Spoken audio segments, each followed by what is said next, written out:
Ladies and gentlemen, a quick update, and I just do not have enough time to do everything. You know, I believe you're all like me, just not enough hours a day, and I had to dig out my hobby store, which sometimes I don't get to buy model kits at a hobby store. I may have to pay on them, but I did get me a deal of paint. So anyway, you always got to go out of the hobby store with something. But anyway, running out of time doing everything because it's been bitter cold. Snow on the way and bitter cold, and I can't even go out in the shed because I got a lot of kits I need to take out there. And you know, I want to talk about the Torii Models 1:1 scale track link kit. And anyway, I think that's pretty darn slick. Anyway, we'll need to discuss that in the shed if it ever warms up. So the ceiling tile, I haven't done nothing to it. I'm going to get ready to, I got to start the kit, and then we're going to do the diode part of it, which is basically like snow. It's got snow covered. I'm going to do a little cheating this year, and I was going to buy the flocking for the Woodland Scenics, but we're going to do some baking soda through Mr. Sifter here. And it should give the same effect, plus with the glue mix on it, so it should be A-okay. The Bandai Falcon, I wanted to show it for, I'm going to get a little further ahead here. I appreciated everything kind of a dark gray, not really black, just all the panel lines. I took a light gray, mixed a little bit of white in there, and I went back over it, and it makes the panel lines basically fade away, and it depends on how the light hits it. You know, you'll see it darker in one spot, lighter in another. That's the way I do it. I think it looks more realistic that way than having, you know, all pinpoint accurate, you know, drawing lines on it.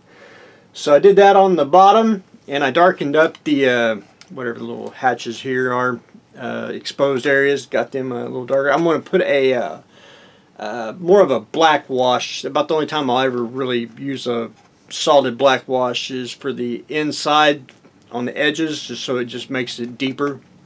And other than that, we'll do a wash on the sides here, and then basically going to clear coat it, and then we'll start putting the decals. We'll put them on, and that'll change up the color of the ship as well. And then and then final weathering after that, because I want the decals on, because let me show you. Now I'm not going to go overboard scratch for scratch, but I'm just going to get the basics there. But where's a good picture? Right there. And if you see when you put the decal on, if I didn't get, oh come on, where's the glare? The sun finally came out. I haven't seen it in a week. If you can see the decals, how they're scratched, you know, like chipped, so we'll have to do some of that.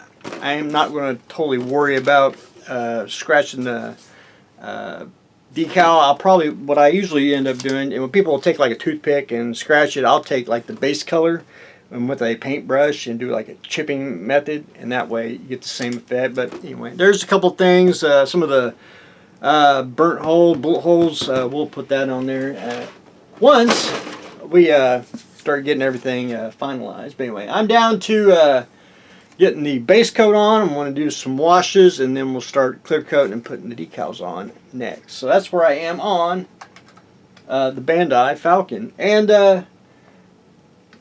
Walmart Berserker Predator, again, I saw them all. Yeah, they buy the Predators. I don't know. I guess I know he's cool and everything, but the aliens are being sold out as well. But anyway, I think these are great for the price and what you get. So I started basically a metallic, was it metallic gray? No, gunmetal gray. Yeah, I knew some metal in there somewhere. So started painting basically started painting all the metal parts, and just getting blocking in the color, and then do it on this side. And then like my last Predator I did, once I get all the colors blocked in, I'll do brown straps for the cloths, and I'll go back in and do a dark, not really necessarily a black wash, but maybe a black brown wash, just to change the effect. course, we're going to paint his helmet.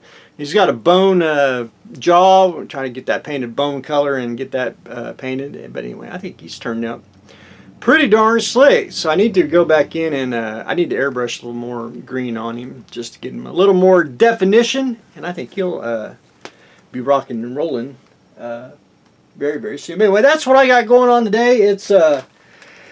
It's cold, trying to get stuff done, and plus the snow. We don't get a whole, well, we get a lot of snow, but it's like, you know, a week or two of it, and it just almost shuts the whole place down, and it's just a pain to deal with. But anyway, that's what I got going on today, so stay tuned for next exciting episode.